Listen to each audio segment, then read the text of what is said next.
So, good day, everyone. We're here for another episode of the DVD show. So, for today, for the second time here on the podcast, I invited one of the best analysts here in the Philippines to discuss the recently concluded PBA season and specifically the PBA finals between Ginebra and Meralco, and also a few of the other news in the basketball realms here in the country. So, I'll now welcome here to the DVD show again Sir Quinito Henson. Thank you for joining me here on my podcast. Hi there, Diego, and welcome to everyone who's watching the DVD show. Yeah. So to start things off, I'd want to ask you, what was your feeling, po? Like you didn't cover the games, I think, in the bubble. Like it was the other people from Mm-hmm, Signal and TV5 that covered the mm-hmm. games. But then now you were able to return to the arenas and you were able to feel the energy of the crowd and back to MOA and Araneta. So how did it feel like for you as you were back to a normal like stay of your job? Well, incredible because I missed commenting on the games, and we weren't allowed to do the games in the studio. But eto, pinabigyan tayo ng pagkakataon ulit to get back into the stadium with the live audience. But I think more than the commentators, the players felt it more. And talking to Coach Tim Mm. Cohn and the Ginebra players, they were telling me that during the eliminations of the Governor's Cup, when Ginebra lost four in a row, they would not have made it to the playoffs if they were still playing in a bubble because there would not have been any fans. So the Mm. fans really gave them the energy, the motivation, the inspiration to claw back into contention. And we remember that Ginebra was sixth seeded into the Yeah. playoffs, and they faced TNT in the first round in the quarterfinals with TNT Mm. enjoying a twice to beat advantage. Can you imagine the pressure on Ginebra having to face a team like TNT with Coach Chotreas? But Mhm. I just felt that this conference was very providential for uh, for Ginebra. It was almost like the stars were aligned for them to win because against TNT, they had a change of imports in the middle of the Mhm. quarterfinals. Then they Yes. played against NLEX. They had a change of imports in the playoffs because KJ McDaniels went back to the US. So Yeah. again, it was providential for Ginebra. And then in the finals, Meralco went up 2-1, and Coach Tim Cohn was struggling because of a short rotation. Stanley Yeah. Prittle could play. Japet Aguilar missed the first was it 3 games or 2 games of the Mhm. finals. He only got to play the last three. So yes, he did miss the first 3 games. So they were shorthanded, and they were 3 or 4 players were averaging about 40 minutes a game. That's a lot to expect from just a core group of players. So Mhm. what happened? Game six was scheduled on a Wednesday, and then a Mhm. fire broke out outside of Yeah. Araneta. That game got postponed to Friday, and so that allowed the Ginebra players extra days to recover. Remember, before that, there was the Holy Week break. Again, Mhm. more days for Ginebra to recover. So any team that's struggling with a short rotation, all of a sudden you're seeing that your players are recovering and getting back their legs. And you know, it was something not expected because Meralco, I thought, had the cards on their table, and they Mhm. felt that with a short rotation of Ginebra, they could just outlast them. If they put Yeah. it to a long series, mauubusan ng Ginebra because they were just relying on too few players. But because of things that happened, the extra days of rest, Holy Week, so many things happened that were unexpectedly to Ginebra's favor. And so, Mhm. in I remember in game number five, as well as in game number four, and the trending was every fourth quarter, Meralco was stronger on the Yeah. average than Mhm. Ginebra. But in game six, Ginebra outscored Meralco in the fourth quarter. That means they still had their legs. They had a shorter rotation, but their players were geared to play whatever it took. If it took 40 minutes, if it took playing the entire game, that's what they had to do. And they didn't want the game seven. Coach Tim Com himself told me that if it went to a game seven, their players would be stretched out because of their short Mhm. rotation. and Game Mm-hmm. 7 would have been on a Sunday. So Mm-hmm. Friday yung Game 6, rest Saturday, then play Game 7. You have to motor over to Bulacan for the Philippine Arena. It would have been a 50-50 game. In a Mm-hmm. situation like that, Ginebra said chances are it would be Meralco who would win. So Mm-hmm. they placed all their cards on the table for game number 6. For them, their mentality was do or die. They had to win game number 6 to be able to close out the series and not put it to a game 7. And that's what happened. Yeah, but then when they began the season, they were undefeated, I think, and before going on that four-game losing streak. But then, as an analyst of the PBA, did you feel that the other teams like TNT or Magnolia, like Magnolia was on a streak? I think they only lost one game in the elimination round to Blackwater, and there were other teams that were in higher seeds. But then, did you as an analyst, did you feel that he never really had the chance? I mean, sila Stanley Pringle, Jared Dillinger, and then Japet got injured. They had a lot of other problems occurring on their roster. But then, what was your thoughts on them, or were you leaning towards the other teams in the elimination round? To be honest, I didn't think he never had a chance. Justin Mm-hmm. Brownlee will always be Justin Brownlee, but I just felt that he didn't have the local support Mm-hmm. to be able to pull it through. So I was just as surprised as anyone that Ginebra went all the way to the championship. And as I was analyzing in the finals, I felt that Coach Tim was taking a huge gamble in going to the 3-point shot. And I asked Yeah. this to Coach Tim point blank. I said, before game 6, you guys were shooting 43.6% of your shots from beyond the arc. That's very unnatural for Mm-hmm. someone like you who likes to go high percentage. But Yeah. you went to the low percentage shot. And I asked him the question, was it because you were looking for a 3-point shot, or was it because Meralco was giving you the 3-point shot? He said it was a combination of both because Mm-hmm. Meralco was packing the paint to make it difficult for them to score inside. So they took a lot of open 3-point shots. And the trending was the team that made more 3-point shots and had a higher percentage from beyond the arc would win the game.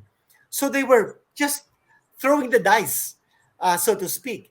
And the games that they won prior to game number 6, yung games 2, 4, and 5, those were games where they shot very well from the 3-point area.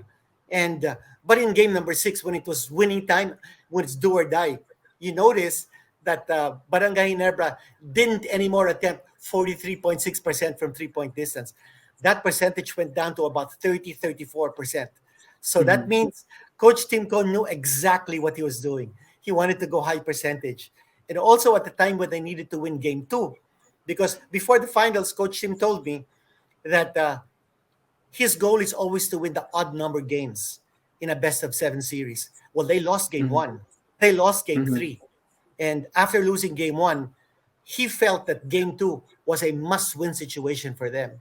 And they went all out to win that. And they led, 3/4 of the way. They had a 20-point lead in game number 2. And they went on to win. They shot very well from 3-point distance. But Mm-hmm. yeah, he threw the dice.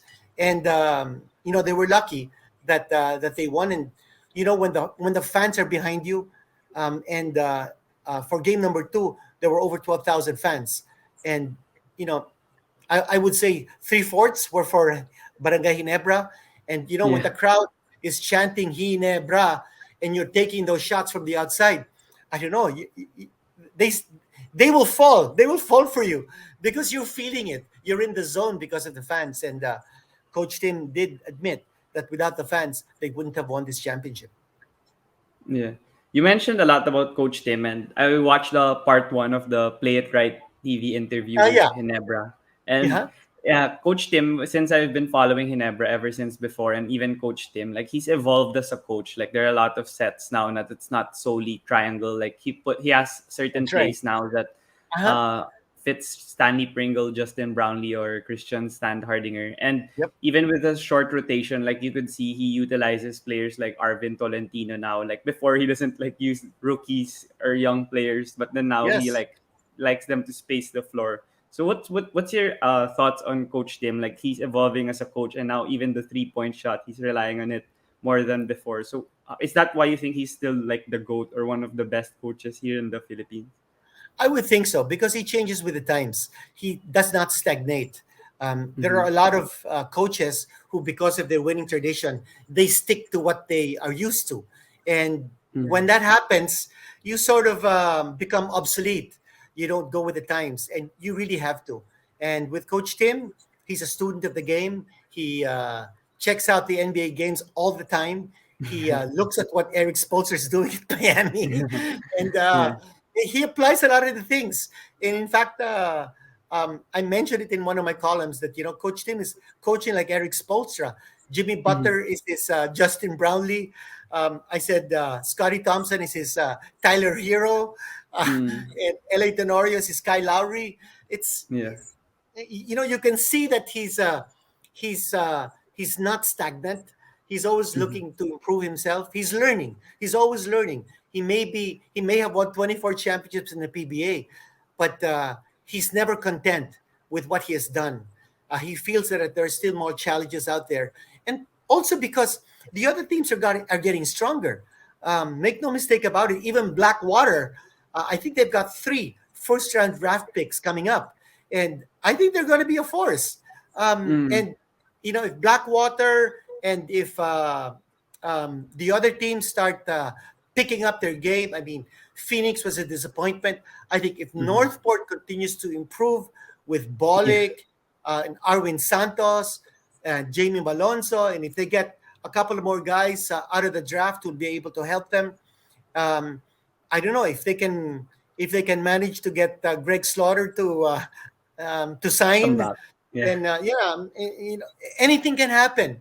And Mm-hmm. I think Coach Tim is aware that they've got a target on their back, so they Mm. better be prepared in this coming season.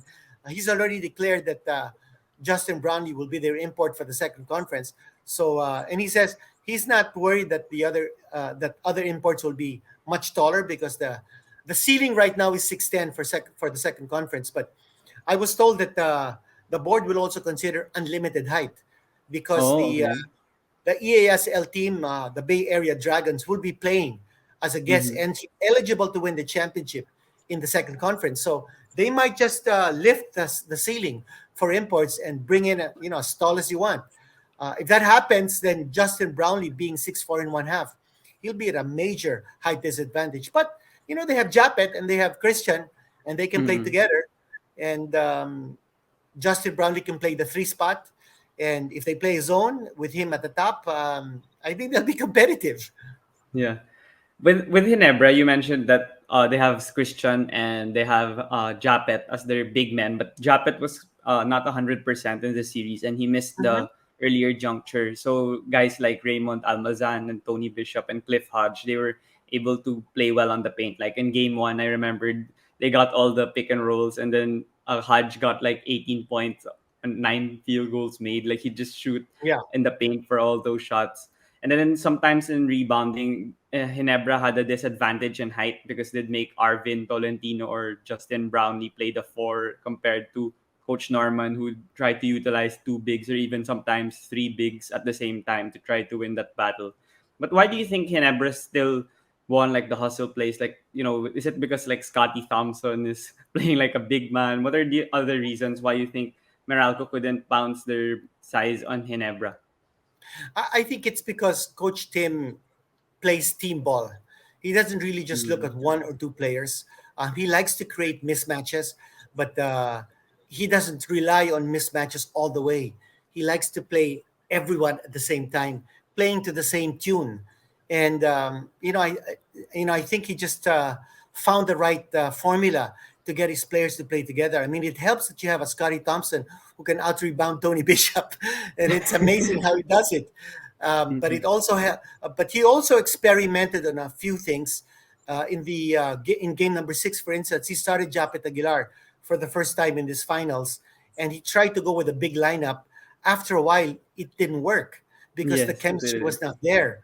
Yeah. And I remember I was doing the commenting, and I was saying, "Well, it's nice that Japet Aguilar is playing center. That means Justin can play 3, Christian can play 4. That's a very formidable front line." But they don't play as individuals. They play as a team. And if they can't play as a team, Coach Tim is going to make an adjustment and sit you down. So after a few minutes, inupo niya muna si Japet Aguilar so he went with his regular lineup. He brought back Arvin Tolentino to play the three. So he moved Brownlee at four, and sometimes Brownlee was also playing five. But Mm-hmm. that shows you his versatility and his flexibility as a player, because I mean he can play so many positions. He's just an incredible player. He turned 34 the day after they clinched the championship. That was last Saturday. So Coach Tim Cohn said that happy birthday, but I hope I don't have to greet you too many happy birthdays. I think what he meant was if you can stay 34 forever, I'd be the Yeah. happiest man. So Yeah. he won't grow old.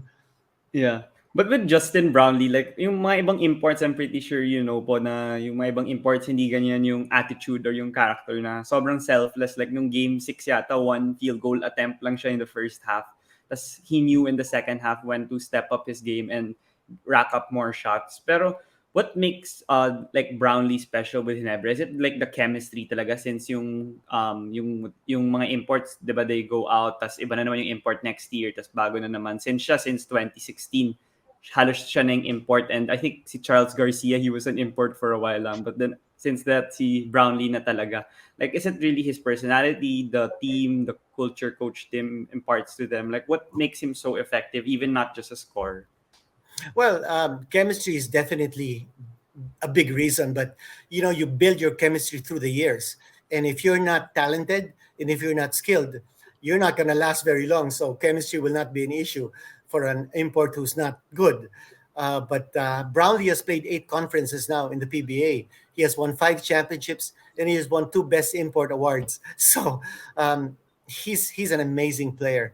And if you watch that interview, um, was it already? Did you reach that part when Coach Tim Cohn explained when he scouted Brownlee? Was that In the already? summer league, I think. Yeah. Did he say that in part one, or Yeah, did? I Oh, remember okay. that.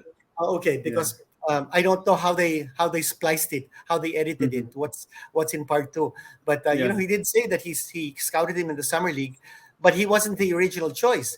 The original choice of import was Paul Harris Yeah, in I the remember that. 2016 Governors Cup. And when Paul Mm-hmm. Harris got injured after one game, then they brought in Brownlee. But Brownlee was supposed to be a lights out 3-point shooter. But as Tim said, in his first game, he was 0 out of 7. In his second Yeah. game, he was 1 out of 8. So Yeah. Tim was saying he was looking like an idiot Yeah. because he was telling everybody, we've got a great 3-point shooter. What's this guy doing? He's 1 out of 15 in his first 2 games. But, he got going. And then, of Mm. course, he proved himself. And, the chemistry just evolved. It built up.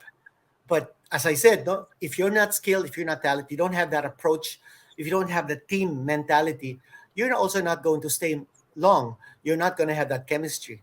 But you referred to the game, yung game 6, when he only had 2 points at the end of the first half. Yeah. It was really because Meralco was doubling him, Mm-hmm. full denying him, and I think his mentality was, okay, if they're going to do this to me, I want to make them pay. I want to make sure that my local teammates are going to rise to the occasion, and Meralco's going to pay for doing this to me. And they were tied 41 all at the end of the first half. But he also told himself, I can't always just give it to my teammates. I've got to do something to make myself free and available.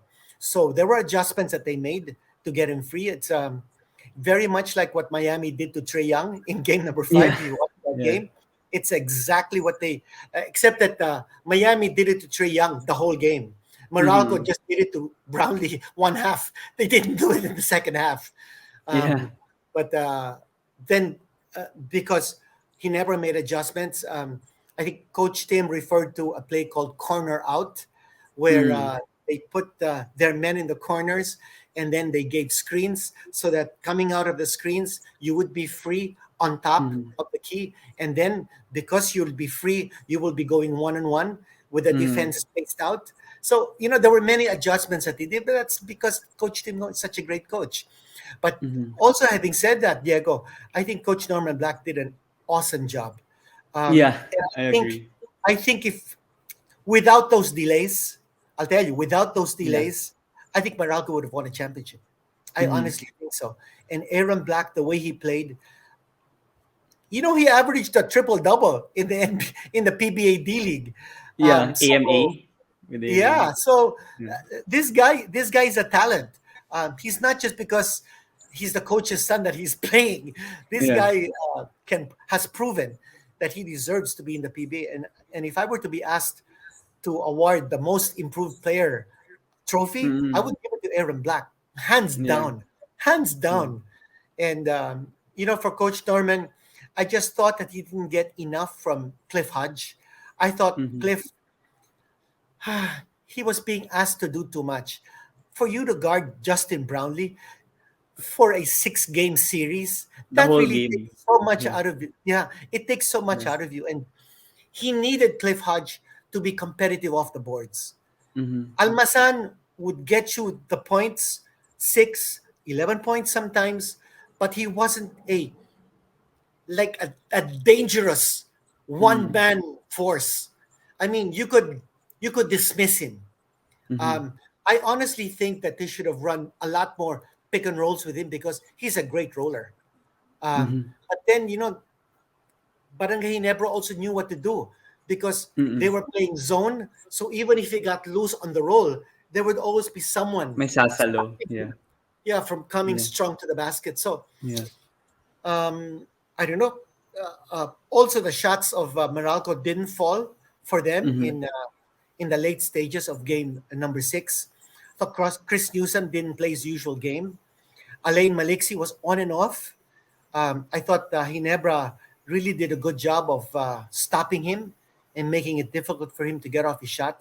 And those guys are great performers. But maybe Bello, I don't know. He didn't seem to fit Yeah, he in what didn't. Yeah. Coach Norman was doing. And then they have some players who really need to step up. So maybe a few more pieces they need. Mm-hmm. I certainly think they need maybe another shooter like Alain. That if Yeah. Alain is sitting down, then they'll have someone who can come in. I thought for Ginebra, again, being this, I call this the providential conference for Ginebra. I mean, getting Nards Pinto to play for Ginebra Yeah. mid-conference was just an amazing thing because it wasn't just a plus for Ginebra, it was a minus for Meralco, and they played Mm-hmm. each other in the finals. Can you believe it? I mean, Yeah. how providential can that be for Yeah. Ginebra? So it's I say it was the stars aligned for Ginebra, and I mean hats off to Coach Tim Cohn.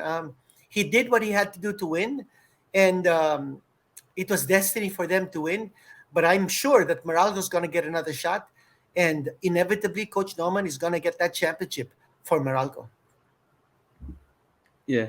But then with Hinebra, like I wanted to ask about Scottie Thompson since he's one of Yeah, the players I enjoy the most watching now in the league. Ever since Perpetual help, I already watched his games and he was a subpar shooter even if he racked up those triple doubles. Like there was a time that they would make fun of him because he had a higher 3 point percentage than a free throw percentage, I think. And then yeah, and then there were times also wherein he was in the PBA and he didn't get minutes instantly, even if he was the fifth pick. And but then there was a game I believe na tambak na, tapos pinasok siya, then naging close yung game. And then after nun, di na yata siya natanggal sa rotation kasi siya yung nagpahabol. So how would you say about Scottie Thompson's evolution and emergence as arguably the face of the PBA now, from being one of the top players from Perpetual? What did you see from him? I think it's all about seizing the moment. And for Scottie Mm-hmm. Thompson, I think he believed in himself. I also think that Coach Tim Cohn gave him his trust.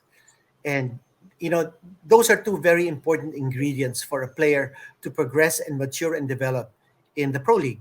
You've got to Mm-hmm. believe in yourself. You got to believe that you can do the things that you dream about. And at the same time, your coach gives you his trust and faith and confidence. Because Mm-hmm. without the coach giving you the minutes, you're not going to be able to display what you can do. And so those two things I thought were very important for Scotty. And now you can see that he's full of confidence. When you talk to him, he's not like the Scotty of old. Now he Mm-hmm. talks like a champion. He Yeah. thought. I asked him about how he feels about when the fans start chanting his name, and Mm-hmm. and and he says it just motivates him because I mean, who would have thought when he was playing at Perpetual that there would be some time in his life when 20,000 people, or maybe make that 15,000 people Mhm. out of 20,000 people, were chanting his name and were oohing and eyeing every time he would get an offensive rebound off at Tony Bishop. Um, Ako din kung minsan, no, Diego, I'll be very frank with you. I'll be very honest with all of your viewers. Kung minsan, nagugulat din ako eh. Yeah. Even I sometimes I go, what? I Yeah. mean, it's just an amazing feat for someone his size, his height, Mhm. to be able to do what he does. Sometimes if he isn't able to get the rebound outright, he's able to tap that ball away from the hands of a much taller opponent so that a teammate can get the loose ball. Um, that in itself shows you his high basketball IQ, his ability to fight, his spirit. I mean, the guy never gives up. It's just like L.A. Tenorio. He knows Mhm. when to turn it on. He knows when, he's 37 years old. He knows when not to give it his all. He knows when to give it his all. He knows when to take a step back and let his teammates do the work. But he also knows when he has to come up with a big performance. And Coach Tim Coleman is helping him. If as I'm sure you've noticed, Scottie Thompson does a lot of bringing up the ball now, not just LA. Justin Brownlee does the same thing. So Mhm. sometimes in the formation in the offense of Ginebra, LA is waiting in the corner for the pass. He's not Mhm. bringing up the ball anymore. So it takes a lot of load off his back because he's 37 years old. Maybe before he could do that, he could bring up the ball, still situate himself for a pass back so that he can take a shot or drive in or do his reverse layup. But now he's learned how to pace himself, and Coach Tim Cohn is helping him with the minutes. There's someone who's taking the minutes of every player. And Coach Tim tells me that when the minutes are up for, let's say, Justin Brownlee or LA is playing too many minutes, someone's going to remind him, Coach, Oh, he's okay. already done 20 minutes. He's already done 30 Mm. minutes. Oh, okay. So Yeah. someone has a timer. Someone has a clock Oh, stop. okay. Yeah. And that's important because Mm. you can't burn out a player. The guys are Mhm. human, and if you play them too much, especially the final series, they might not be able to perform as you expect them to down the stretch. And Mhm. Coach Tim knows exactly how to manage the time of his players on the floor, just like Eric Spoelstra. Yeah, Miami is really doing well. They have players like Max Strus and Gabe Vincent who come out of nowhere, Yeah, and but even if one of my favorite players is Duncan Robinson, and I'm oh so yeah, I'm he's so missing. brokenhearted because he just can't play defense too well. Yeah, So I mean, Game 5, he had a chance to play because Butler couldn't play and Kyle Lowry couldn't play. What did he do? He played only 12 minutes, yeah, and as soon as he got in, Gallinari started to take shots off him. So pinangko kaagad. yeah. Uh, but I think Game 1 he had 27 points, but Yun lang, then one game lang. Game 2 he didn't play. So Yeah. parang feeling ko, kawawa naman din si Duncan Robinson. He's one of my favorite players. But, Mm-hmm. Spoelstra does what he has to do to win a game. And Mm-hmm. I don't know how they'll do against Embiid and Harden in the Philadelphia series because I expect Philadelphia, of course, to dispose of Toronto. So it'll be Mm-hmm. Miami versus Philadelphia. And then after that, I guess Boston will beat Milwaukee. I don't think Milwaukee's playing to the level as last season. Last So year. yeah, Yeah. so Boston will make it. So it may be Miami versus Boston, and then I see Golden State coming out of the West. Mm-hmm. It'll be Golden State versus Miami, and then Golden State to win.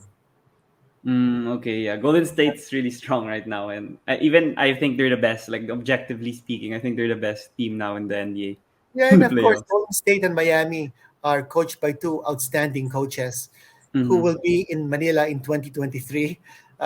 Steve Mm-hmm. Kerr is going to be the coach of the U.S. team, and his lead assistant coach will be Eric Spoelstra. So Mm-hmm. they've got the best of two worlds coming to play Yes. in the FIBA World Cup. Yeah. You mentioned nga po kanina about Coach Norman and Aaron also, and I think Aaron was the best local in Meralco in the whole final series. Yeah, And he was the for top for local me, I scorer. Yeah, he was the top local scorer. I've talked to Aaron a couple of times also here in the podcast and even in like Messenger and stuff because I we got to be friends also because of the podcast. And before in the Ateneo team, he wasn't utilized a ton by Coach Tab, and he decided not to play his final year. And yeah, he, as you mentioned earlier, he went to the PBA D League, he went to the NBPL, and then now in the PBA he was a second round pick, and he found his niche already in the rotation of Meralco. But how about with the whole Meralco squad? Do you think nagkulang yung consistency ba nila? Kasi feeling ko si Bishop lang tsaka si Aaron nga yung consistent the whole finals. Like Maliksi was consistent in the semis and then the quarters. Banquero, I think he was hobbled because of an injury. And yung iba, parang kulang sila sa offensive firepower and offensive help with Black and Bishop. What's your thoughts nga po on that? Yeah, I thought they weren't playing the team game that they needed to play to beat a team like Ginebra. Mm-hmm. When they felt the pressure, they were doing a lot of one-on-one. Newsom was trying to win the game by himself. I would think that maybe Tony Bishop thinking the same way because they felt the pressure. And when you're Mm-hmm. playing against a team like Ginebra and you know the crowd is for them, it's added pressure on you. Eh? So, Mm-hmm. it's not Meralco's fault, really. It's really just that the stars were aligned for Ginebra to win. And um, Meralco had the chance. And, with those extra days of rest, the short rotation didn't seem to be a factor anymore down the stretch for Ginebra. But I think, as I said earlier, I think they need another shooter, someone who's a lights out shooter to back up Maliksi, so that if he has an off day, someone can come in and make the shots. I think Cliff Hodge needs a lot of help. I think they also need an enforcer, someone Yeah. who's a big-bodied guy who can. Someone like a young Reynel Hugnatan, who Oh, can yeah. who can be physical. Against a team like Ginebra, I think you need to be physical, and it can't be just Cliff Hodge.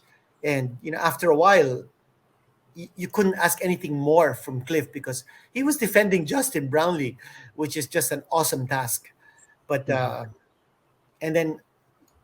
and then somehow he never had all the answers. They had Stan Hardiger, who was playing so well in that game number 5. He had those two offensive rebounds, no, two clutch baskets. He had one offensive rebound, and Scottie had one offensive rebound down the Mm-hmm. stretch to make them win. So, there were just so many things that were happening positively for Ginebra that the Meralco couldn't counteract. But I think they need one young physical enforcer. You know, it's an old school term, but I think enforcer is still a legitimate thing in Role. the Yeah. PBA. Yeah, it's Yeah. it's something that you need. You need a stopper. You need a Yeah. Charles Oakley to bang. Mm-hmm. You need a Dennis Rodman, someone who can play a physical game for you. And Raymond Almazan is not a physical player. He's Mm-hmm. tall. He can if you've got the space, then he can be a good roller on a pick and roll. But if you don't have the space, he's gonna be it's gonna be tough for him because then he'll start taking shots from the 3 point area, Three and point. Yeah. it's not a low percent. It's not a high percentage shot. Mm-hmm. So, I think eventually Meralco's gonna figure it out. I think if the stars were aligned for Ginebra this time, who knows? Maybe the next couple of conferences, the stars would be aligned for Meralco or some other team. That's how basketball is, and that's why it's so exciting. You don't want it to be predictable, but you want the coaches to always play at their level best. You want the players to play beyond their normal capabilities, and it's what makes us basketball fans, and that's why we continue to watch the NBA, the PBA, and all the other leagues that we like to watch. Yeah. And with Meralco entering the series, I thought one of the major advantages they had was their depth because Ginebra had Pringle injured. Japet was not like Yeah, he was questionable since game one, and then there were other injured guys like Mariano didn't look 100% as well. Like he didn't play as his usual numbers would show before. But then here, parang Coach Tim Cone found ways to negate their advantage in the depth kasi like pagalingan na lang best 8 players versus best 8. Tapos natatalo yung 8 nung Meralco for that 6 yeah. game series eh. So why do you think that why do you think Meralco wasn't able to maximize their deep rotation that they were able to maximize naman against Magnolia and even against San Miguel? I thought that for Ginebra, you need to be able to play team.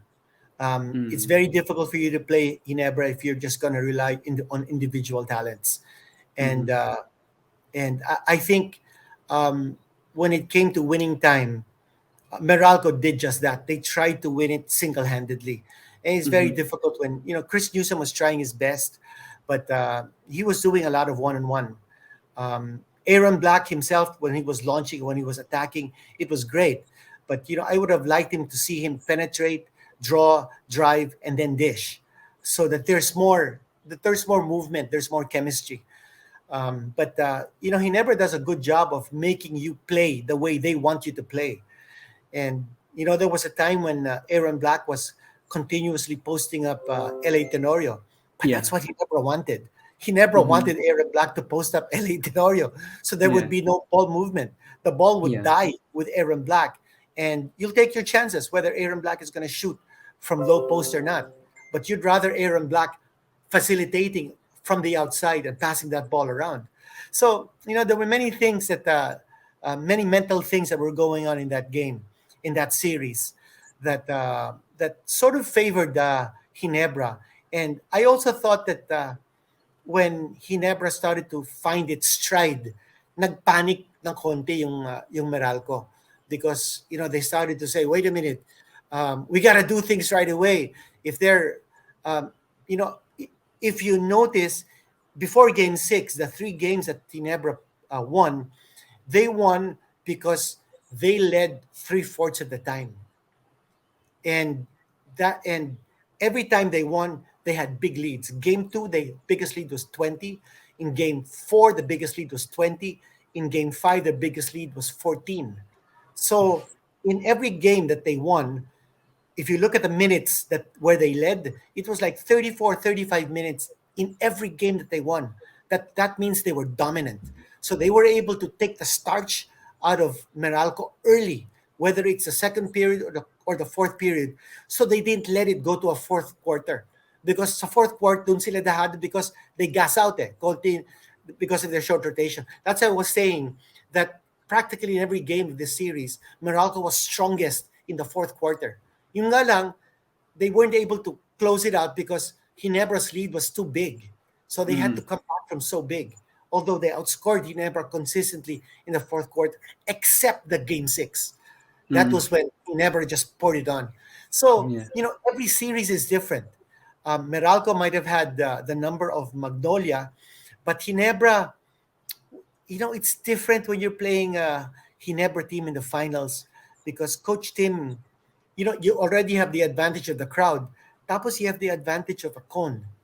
I mean, this guy's the greatest coach in the PBA ever. 24 championships, and he's still going strong. You can see that he's still motivated. He's not content. He's not resting on his laurels. This guy Mm-hmm. continues to learn and experience and enjoy the moment. Mm-hmm. In his post game or post finals talk in the Coliseum, he said, "We want more. We want. Yeah. This is not enough. This is not Yeah. enough. We want more." These guys are. I mean, he wants to keep his team hungry, Mm-hmm. and I think maybe that's also the reason why he brings in a lot of new players, because he wants those players to also feel the hunger of winning a championship. Mm-hmm. Um, in this championship, there were 4 Ginebra players who had never won a championship before. One of them was Nards Pinto. Yeah. Sidney Ubere was another one. Yeah. So he wanted those guys to have the experience of playing for a championship team. On the other hand, you've got Meralco, and only 4 players have won championships in Meralco. So it's the reverse. Mm-hmm. And the rest of the guys like Cliff Hodge, they've never won a championship. Chris Yeah. Newsom never won a championship. So that bubble has to burst for Meralco. And eventually it will come, and Mm-hmm. we just have to be patient. I think it's easy to have a knee-jerk reaction now and say, tanggalin natin si Black, tanggalin natin yung mga player, baguhin Yeah. natin ang buong Meralco. Wag naman sana, because Yeah. let's face it, the team went to the finals. You Yeah. know, so many teams um, can only dream of making it to the finals in the PBA, and Meralco Mm-hmm. did it. So you got to give them credit for making it to the finals. Mm-hmm. But how about po with the Chris Newsom? Like you mentioned that he's been terrific also for the team, but then nagkukulang nga nung clutch time. Pero even before, he's converted numerous clutch shots over the course of his Yeah. career. Pero here in the big moments, like in the finals, hindi niya makatapult or mapropel yung team niya to the championship. So do you feel that Meralco still needs another star? Like you mentioned that they need a shooter and an enforcer. But how about a star? Do you think like Chris Newsom can be a number one player in a championship team, or do they need to add someone else? No, I think he's fine. I think you need to be able to support him Mm-hmm. with a good cast that will play team basketball, and he also should learn how to feed off his teammates. That he can't just do it alone. Mm-hmm. And Newsom is a very intelligent player. I Yeah. wish he had played for La Salle instead of Ateneo, but Yeah. but he would always be a pick for me. And this is the first time that I'm going to mention it, and this is the first time it's going to be mentioned in media in any outlet or any platform. But I think there is a move to have Chris Newsom and Jamie Malonzo to be recognized by FIBA as local Mm-hmm. players for the World Cup, and I think Mm-hmm. they will be great additions to the Gilas team. FIBA, we understand, may be relaxing its rules on Mm-hmm. recognizing locals um, on condition that those to be recognized as locals but born outside of the country that they're representing, like Newsom and Malonzo, play their college ball in the Philippines, and that they continue to play basketball in the Philippines in the Pro League so that they are contributing to the development and promotion of the game. So maybe Clarkson will not be recognized as a local because he's not playing here and he Mm-hmm. didn't go to school in the Philippines. Mm-hmm. So but I've told the SBP, that's okay. Make him our Mm-hmm. naturalized player. I'll choose him over Kwame. We don't need Yeah. Kwame if we've got Junmar and Japet playing for us, right? And Kai And also. we Yeah. get Christian. Well, Christian didn't play college here, so I don't know Yeah. if he will be recognized as a local.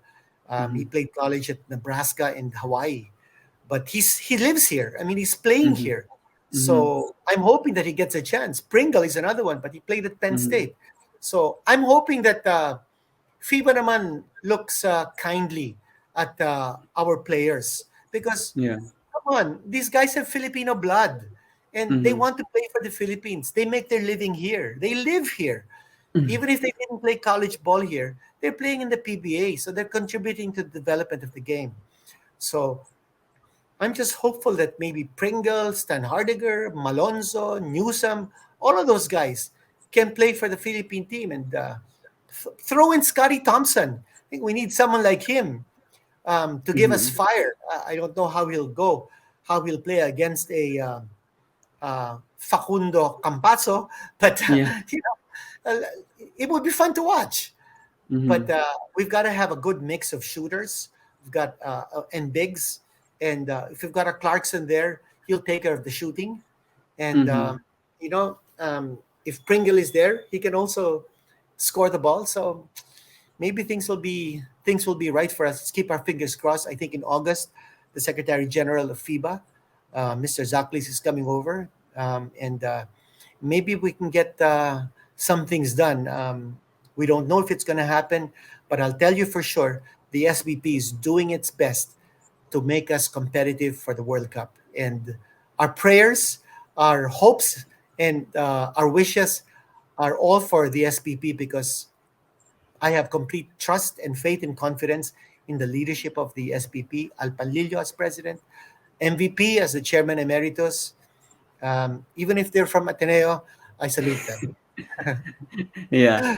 The Gilas team for sure. I mean, we want to be competitive for, of course, in the World Cup because we're hosting it, and the big men that you mentioned, I think we could have Junmar, Japet, Troy Rosario, and I think even Tautua. Hopefully, he could be eligible if the others are gonna be eligible. But Tautua also didn't study here because in the Philippines. I think Yeah, that's right. they got him from Yeah, the ABL yeah, lang nung naglaro siya for Malaysia, I think. Right. So yeah, but then I'd But prefer I Clarkson think as that well. Like Tattoo was going to be playing as our naturalized player in the SEA Games. yeah, yeah. But then I prefer Clarkson as well. I was gonna say because he's an NBA talent. I mean, Kwame was just it's just UAAP pa lang and nasa scout pa lang siya nung Bucks before nung FIBA World Cup qualifiers. Pero si Clarkson, he's already there. So if you have the chance to make him play, I think you need to surround him na lang with the pieces for us to succeed. Yeah, Pero I I'd agree. choose I, him I to. agree completely. And plus, you know that he's going to come here in condition because he's Mm, playing in the NBA. I mean, his mentality is not like Andre Blatch. yeah. So gone are the days when we're going to gamble on someone like Andre Blatch. Mm-hmm. There's a Jordan Clarkson out there who's already played for the Philippines in the Asian Games. I mean, it's a no-brainer. The only Mm-hmm. thing is we have to cover his insurance, and that's a lot of Mm-hmm. money because he's an Yeah. NBA player. I guess we also have to cover his talent fee, which is also a lot of money. Huge. Yeah. But I guess sometimes we have to bite the bullet. If we want a quality team, I guess we need a quality leader. And Jordan Clarkson, when he steps on the court, I guarantee you, the other teams, the players on the opposing teams, they're going to be shaking in their boots when Yeah. they see Jordan Clarkson wearing the Yeah. Philippine jersey. I guarantee that.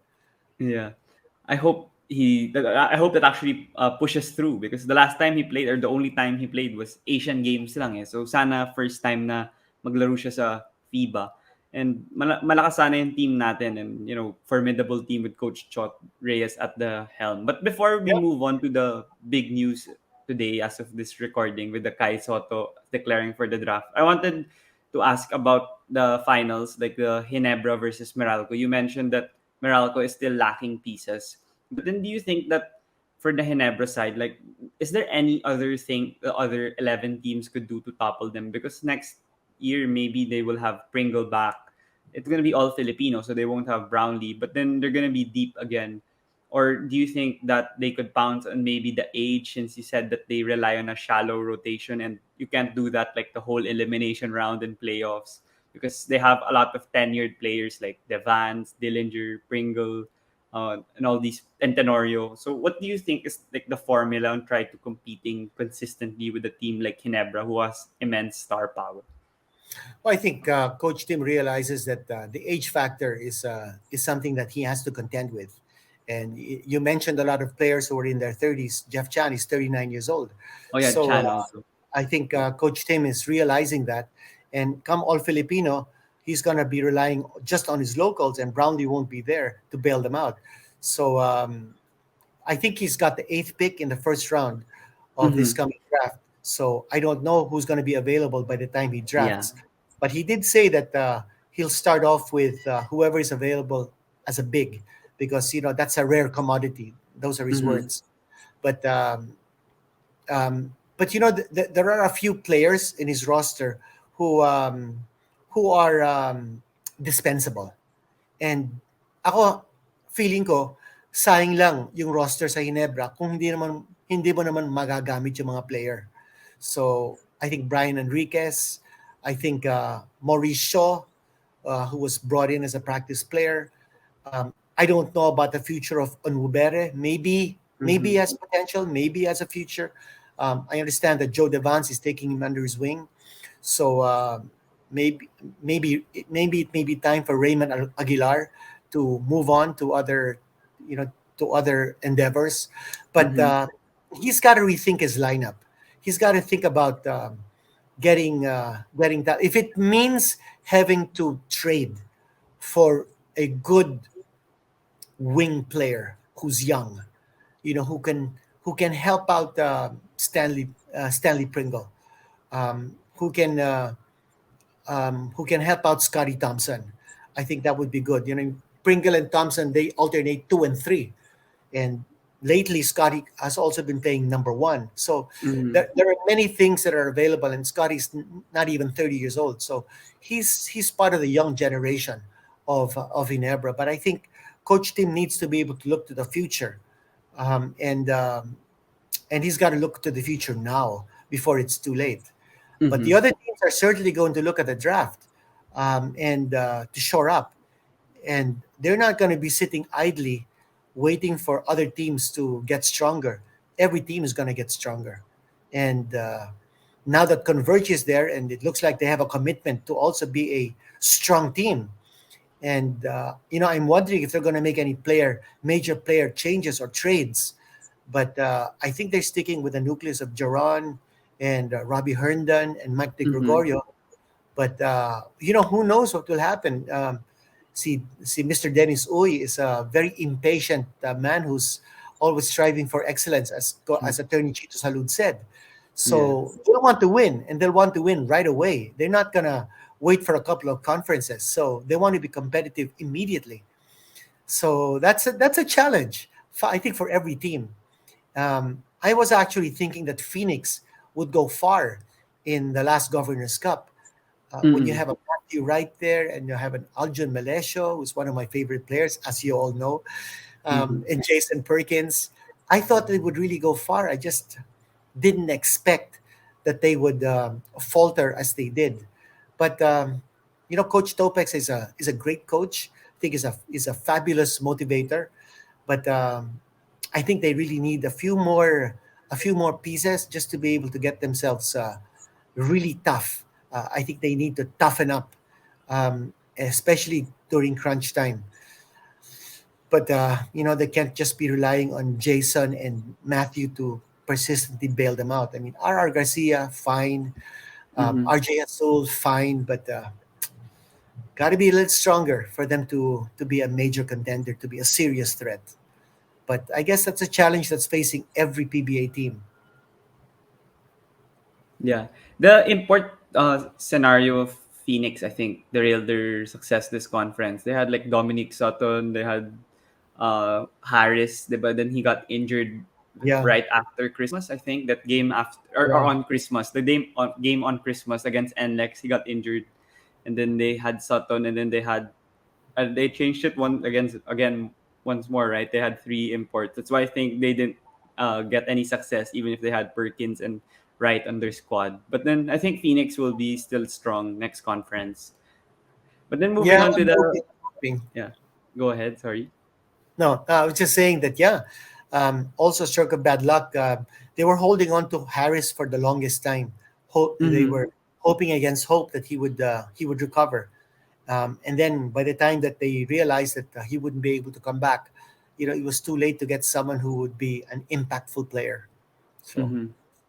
Yeah. But then I wanted to ask nga po about Kai Sotto. Like today, we're recording on April 28th before I release this next week. He declared for the NBA draft, which was a surprising move in my opinion because I don't know, I don't watch him in the NBL. Puro highlights lang, hindi ko napapanood yung buong game. So yung mga buong game na napanood ko was Gilas pa when yung FIBA Asia Cup qualifiers. Pero for you, since maybe you know more on what's happening with him in Australia and whatever other extra workouts or personal training he has. What are your thoughts on him applying for the NBA draft? And alam niyo naman po yung NBA draft, ang daming nag-a-apply dyan and sobrang talented na ng mga players in that class. Well, coming out for the draft is a matter of timing. And April Mm-hmm. 24 was a deadline to apply for the draft. That was also the last day of the NBL season where Kai played. So Mm-hmm. his NBA agent, Joel Bell, felt that this was the right time for him to declare for the draft.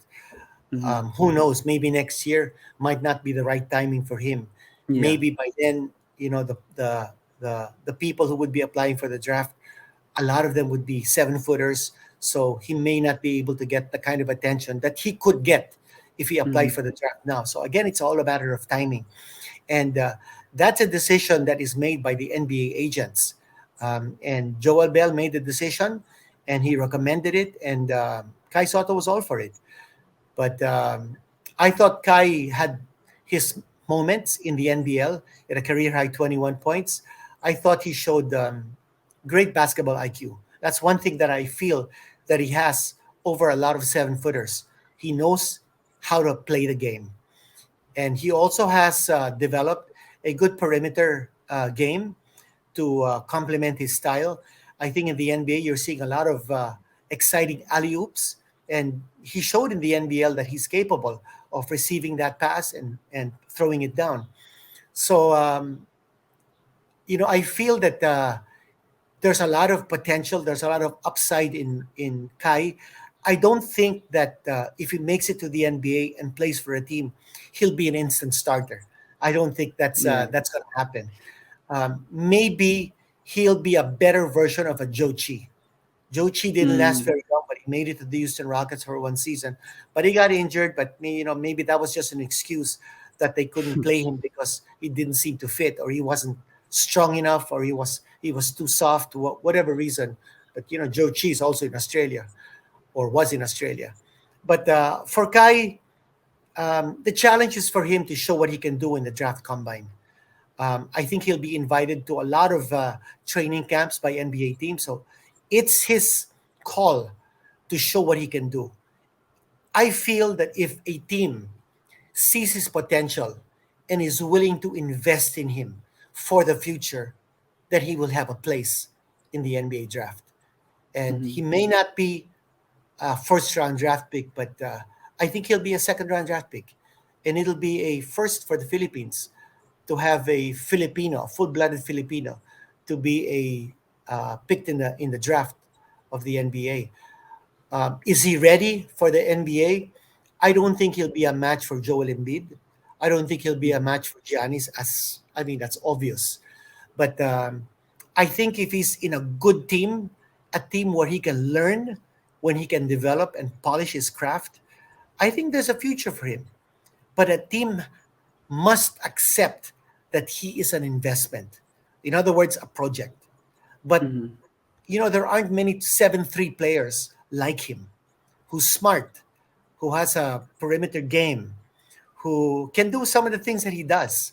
So if I were an NBA team, I would invest in him.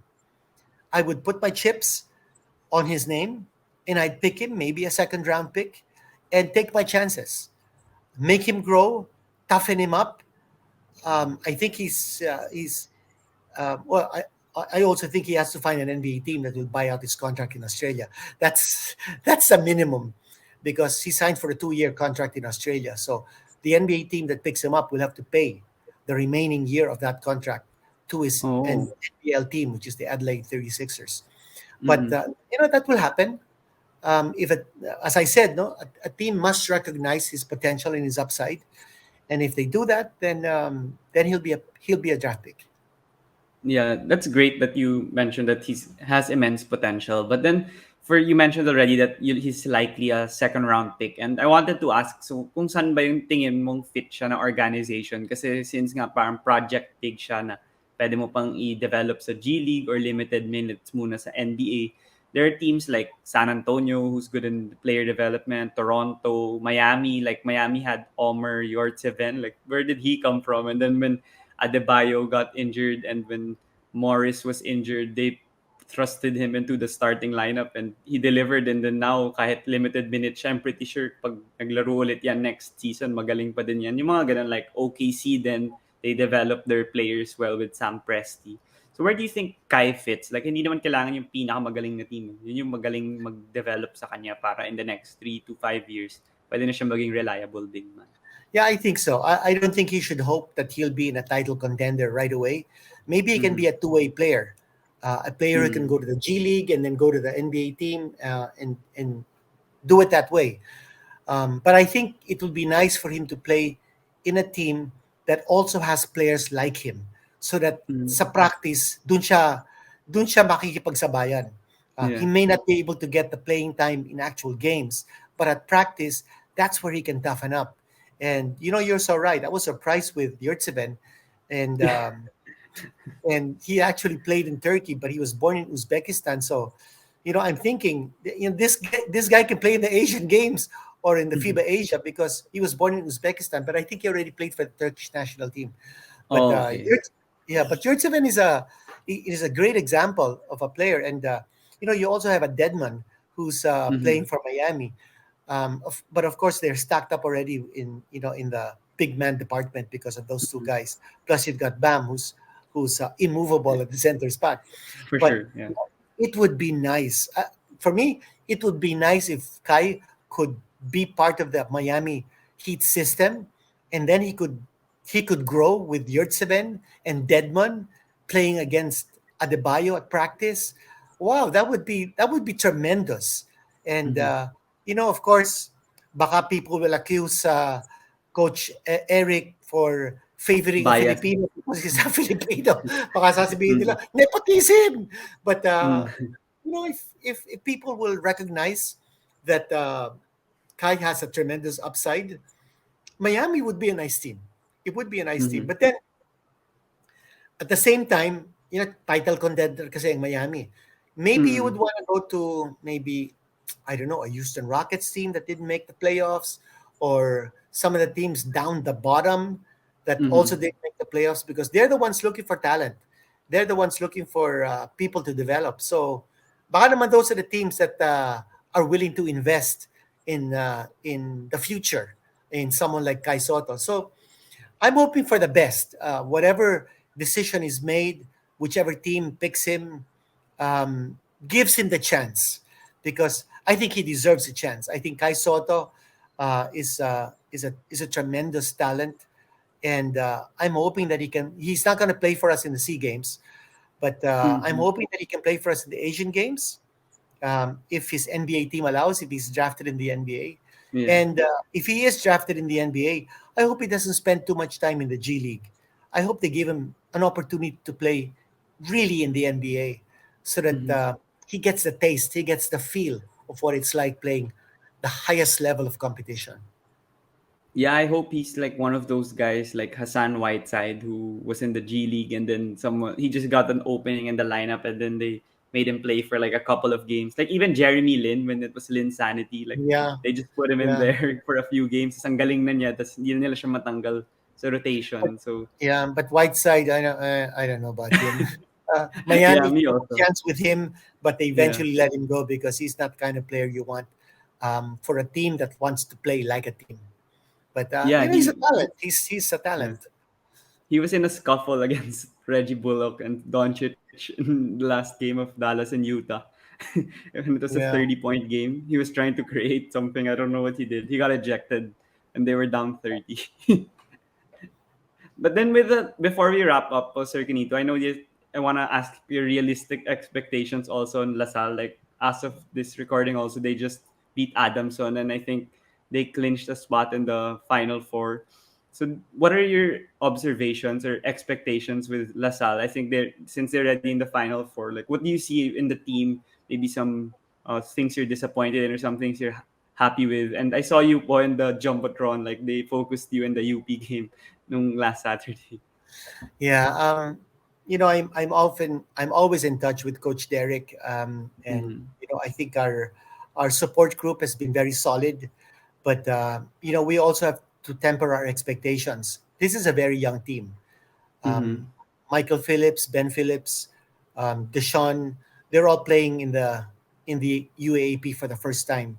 Mm-hmm. CJ Austria, Yeah. Juan Galman, Nonoy, Mark Nonoy is playing for LaSalle for the first time, along with Dea Quahao. So these guys are first timers, and Mm-hmm. we only have 6 holdovers from the previous season, and really Kurt Lohera and Balti and Joaquin Manuel are the only ones getting appreciable playing time. I mean, Mm-hmm. Dom Lim is not getting much playing Yeah. time. Ralph Fu and Francis Escandor. Those are the only Mm-hmm. 6 players held over Mm-hmm. from the previous season. So we've got a very young team, a team that didn't have much time to practice because, as you know, being the host school, LaSalle took it upon itself to be the prime example of doing the right things during the bubble. I mean, let's face it, the other teams kept on playing practice games with each other, with MPBL teams, with NCAA teams, but you know there are rules, and LaSalle being the host school, we we couldn't allow any team to enter our bubble because that would be Mm-hmm. in violation. So we never had a practice game in our own court. Can you believe it? I'll tell you, we only had 4 practice games, and they were tough ones. They were tough ones, but and I've heard reports of players from other teams. One of them, a star player from one team whose girlfriend is from Lasal, and they saw him walking along Agnos Street. He's supposed to be in the bubble. So who's Mm-hmm. going to report that? Is he going to be sanctioned? Um, No. the teams that were found in violation of the protocols, are they going to be suspended? Will the coach be suspended? Will players be suspended? Are you going to forfeit their games? No. Those are rules, but there are no sanctions Mm-hmm. because the UAAP thrives in being a gentleman's league. I mean, you're supposed to be honest to yourselves. So I'm not saying the other schools are dishonest. All I'm saying is that LaSalle is honest. Yeah. Okay. And being honest sometimes has its disadvantages. We didn't get Mm-hmm. enough practice time. I'm not making any excuses, but those are the facts of the case. I've had a Mm-hmm. lot of arguments with the UAP president, Nong Calano, who's a very dear friend of mine, but we've had Yeah. a lot of friendly arguments because, I want our team to succeed. And so does Mm-hmm. he. But at the same time, as host school, Mr. Kalanog has his own responsibilities to set a firm and strong example to the other schools. Mm-hmm. So uh, that's the way it is. That's the way it is. I'm happy that La Salle is in the Final Four, but there were a lot of close games that we lost, especially to UP. I thought that Yeah. last game against UP, that was, and I told Derek, that was a fine execution of a 3-point shot to send the game into overtime. That was Mm. beautiful. That was a beautiful play. Hindi lang Yeah. pumasok. Hindi lang Mm-hmm. pumasok. But we got the shot off. Mm-hmm. But hindi lang pumasok. I mean, that's. But at least we showed we could execute a play perfectly. To get the job done is another question. But I thought we had half the battle won because we executed that play, and nowhere near was the UP defense to stop Yeah. Mark from jacking up that shot. Now, Mm. in comparison, if you watch Game 5 of Miami Atlanta, Atlanta needed a 3-point shot to send it into overtime. It's exactly the same situation as LaSalle UP. They needed a 3-point shot. They put the ball in the corner for Gallinari, and the No shot. defense is there because the Yeah. guys didn't protect Gallinari from getting the ball. And if you look at the replay of the LaSalle UP game, our bigs protected Nonoy from Mm-hmm. from from being approached by the defense to stop Mm-hmm. him from taking the shot. So we did better than Atlanta, I thought, because Yeah. we got Nonoy shot. And Mm. Atlanta Gallinari had nowhere to go. He was trapped in the corner. The corner shot is the best shot to take. Is the Mm-hmm. nearest 3-point shot in distance wise from the hoop. But Gallinari was trapped. He didn't. He couldn't put up a shot. He passed the ball to someone underneath the basket. Even if the guy got the ball and he made the basket, They're down it was three. yeah. You're down three. You're not gonna send it to overtime. So I thought that LaSalle did a much better job than Atlanta in that particular game. But the result was the same. Atlanta lost by 3. We lost by 3. But at Mm-hmm. least we got the shot off. But there are many lessons that we learn every game. And as I've told Derek, you know, I'm not, I'm not trying to disguise it. I'm all out LaSalle, and I think everybody knows that by now. Yeah. So I've told Derek, in every game that we play, we're improving. In the Mm-hmm. beginning, we were winning because of our defense, but in the game that we lost, I think it might have been against Ateneo, where we shot so poorly. I said, Yeah. if we had only shot a little bit better, if 3 guys had shot even 40% of their shots, because all of them shot like in the 20s and in the 30s. If Mm-hmm. those 3 guys had have just shot in 40%, we would have beaten Ateneo. So, okay, our defense is okay. Let's start working on our offense. And I said, Michael Phillips and Ben Phillips, tell them to take 100 foul shot mix after every practice. Don't let them leave the gym until they make Yeah. 100 throws. Mm-hmm. If it takes them 2 hours, then let them labor for 2 hours until they Yeah. get 100 free throw mix. Mm-hmm. If it takes 3 hours, Ang problema, yung nagbibilang, baka makatulog. That's the problem. But, you've got to do something to improve their skills. We've got a skills coach, and they're working on them. They're working extra hard to improve our free throw shooting. I didn't watch the game today, so I don't know yet how we did from the free throw line, but there has been improvement. There has been some improvement. I saw the beginning of the game today, and the first shot that Michael took was a jump hook, and it went in. So and that's a very good sign. But for us to beat Adamson by 13 points, was it? By 13 Yeah, points. around that. Yeah. That's a major thing, considering that Adamson beat FEU, and UP. so They beat that's UP. and Adamson beat UP, of course, yeah. Yeah. So that's a major thing that we achieved today, and if we just keep on improving, and not hanging our head down, and I mentioned to Derek and to tell Mark, he broke down, he cried when he missed that 3 point. Head up, man, head up. We got the shot off. That was half the battle won. We just didn't make the shot, but we'll make it next time. We'll make it next time.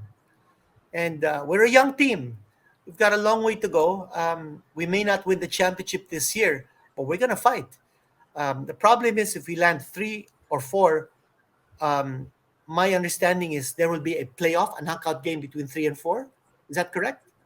3 and If 4 it's knockout. step ladder, it's knockout. But if Ateneo doesn't lose, but then the hope is for them to lose. Ateneo At least doesn't lose. one That look like they lose. So UP will be number 2. So 3 and 4 will play in a knockout game. knockout. Yeah. And then the winner will have to play UP, and UP will have a twice speed advantage. Yeah, need to beat them twice. Yeah. Right. And then afterwards, it'll be a best of 3 against Ateneo. So, Yeah. I mean, that's a long road. But, take it a step at a time. There's still NU to play. We need to be able to play good against NU so we have momentum entering the playoffs. And whoever it is that we play again, we might play FEU, we might play NU, who knows? No, we might play Adamson. Yeah, So either, any of those teams, any of those teams are formidable. They're all tough teams. They're all very well coached. Jeff Napa is a great coach. Olsen is a great coach. Nash is a great coach. And and all of them are friends of mine. Okay, I text them, and I congratulate them when they beat us. And Jamaica is a dear friend of ours who almost became the LaSalle coach, by the way. But so we're all friends in a basketball community. I think the important thing is we try to stay competitive, but we always try to be friendly. Yeah. So is finals a realistic expectation? I mean, beating Ateneo may seem insurmountable, but finals, do you think we could beat UP?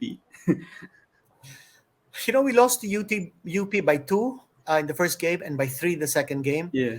So the gap is getting wider. That's not a good sign. I think Carl Tamayo is a tremendous player. I think Lucero is a great discovery. Athletic. I think Diouf should have played for LaSalle instead. I think we lost him by a day because he played for Coach Derek in CEU. And we're thinking that maybe Bright might be improving. I don't know how he did today, but I thought he improved a little bit last game. But we have complete faith and trust and confidence in Coach Derek. He's an incredible coach, and he's the perfect choice of a coach for us because he came from our school. He knows the spirit, he knows the school, and he loves the school. And I think that's the most important thing because magpapakamatay si Coach Derek for LaSalle. And I'm hoping that that passion and that love for the school is brought to the hearts and minds of our players as well, because as I said, many of them are playing for LaSalle for the first time, so they've got to feel that spirit. And I'm not looking ahead. It's really just step by step. We're in the final 4, so I guess we'll have to play a knockout game against either number 3, or if we land number 4, then whoever. But let's get that done. And then UP is another hurdle. It'll be tough to beat them 2 in a row. It's tough enough to beat them once, but to beat them twice is a huge obstacle. Because Goldwyn is a great coach. I don't know him too well, but I know Coach Bo Parasol extremely well. So I know that the team is in good hands. They've got Richie, and it's his final year, so he also wants to go out with a bang. A lot of players are highly motivated, but all I can say is, if in the off chance, in by some providential um, hand, same as what guided Ginebra to the championship, we make it to the finals, I'll tell you, we're gonna give Ateneo a good fight. Yeah. That's all I Hopefully, can. hopefully. We That's all I haven't can say. beaten Ateneo and UP since 2017 ata or 2018. Uh, Matagal na both of them. Please don't remind me. But Yeah. you have to give it to Ateneo. They have built-in advantage. Their players are Gilas players. They're playing a Mm-hmm. notch above everybody else. I say it's men against boys. Mm-hmm. Those guys are national players, and Yeah. while everybody was struggling in the lockdown, they were practicing as Gilas players. So they have a Mm-hmm. huge advantage, and give it to them. I remember during the time of Mr. Coanco, LaSalle also Mm-hmm. had the advantage because a lot of the national players were also from LaSalle. So Yeah, I remember that. panapanahon lang yan eh. In the Panapanahon lang. 80s. Yeah. Yeah, so LaSalle Yeah. can't complain. Um, Mm-hmm. during the 80s, it was also LaSalle's turn to do that. The national Mm-hmm. team was made up of LaSalle players. Teddy Alfarero, Alfie Almario, and those guys were all LaSalle players. Ives Mm-hmm. Digdadice. But now it's Ateneo's turn. So Yeah. ganun lang yun. Panapanahon lang. but Yeah. but you have to give it to Ateneo because they work hard. Mm-hmm. I think Coach Tab is a tremendous coach, and he's a winning coach, and the players know how to win, and they're proving themselves game in game out, and you can see that they're not relaxing. They're killing opponents. They're killing Tambak them by lahat. 50. But Yeah. yeah, Mm. they couldn't kill us. They only beat us Yeah. by 7. I think Yeah. that's the smallest margin that they've beaten anyone. Yeah, But it is. it could have been bigger. It could have been bigger Mm. because they had possession and they were ahead by 7. They didn't go for the basket anymore. Mm. So it could have been bigger. But credit to Ateneo. We can't complain. We can't be sour graping. We can't say, ay, kasi Gilas player yan eh. Talagang Mm. ganun eh. That's an advantage. So, you play to your strengths. LaSalle once had that advantage. But, Mhm. that's the way the cookie crumbles. You just have to play to your strengths. And for LaSalle, the challenge is there. Let's rise to the challenge. Let's see what we can do. Let's give it our best shot and fight till the end. No one should have their head bent low. And when we're singing that alma mater, we'll sing it with heads high. Yeah. Yeah. Thank you so much again, Sir All Quinito, right. for Thanks joining to me here on my podcast. you're And you're do you very have any welcome. final words before you Well, my go? final words, I guess, for all basketball fans to enjoy the game because this is a special era in basketball. Since we're coming out of a lockdown, we're coming out of COVID. Let's embrace the game because we're given a chance to enjoy it once more. Live audience is back, and for 2 years we labored without basketball, and now it's back. Let's thank God for this opportunity. Let's As I said, let's continue enjoying, embracing the game. And while we are fiercely competitive on the court, and while we're rabid enthusiasts in the sidelines, let's not be too emotional so that we become antagonistic or adversarial or oppositionist. Let's all be friends. After the game, let's high five guys Yeah. from the other team and say, "What a great game!" Mm. Yeah. Um, and we're lucky to be living in this era that we're still able to enjoy the game as it's played. We're thankful to the PBA that they're back. We're thankful to the MPBL, the Vismin Super League, and all the Yeah. other leagues that are happening. We're thankful that basketball is back and that players are able to play and enjoy the game. And we fans and us writers, us journalists, are able to write about the exploits of our basketball heroes. So Yeah. thanks very much for always being there to support the game. And for those who follow the DVD show, keep on watching Diego. He does a good job. Yeah. So before you go po, is it okay if we take a picture? Sure, yeah. Anytime. Okay, I'll take it It's from a little here. dark here because I'm in Batangas, so we don't have really good lighting here. But Oh, yeah, it's okay, bro. It's fine. I okay, could see you clearly. Okay. all right, 1, 2, 3. Okay, thank you so much again, Sir all Ginito, right. and You're I welcome. hope to invite you again once more to the DVD show in the future. Thank Anytime, you. Diego. Just give us a buzz. All Okay, right, bye bye. bye.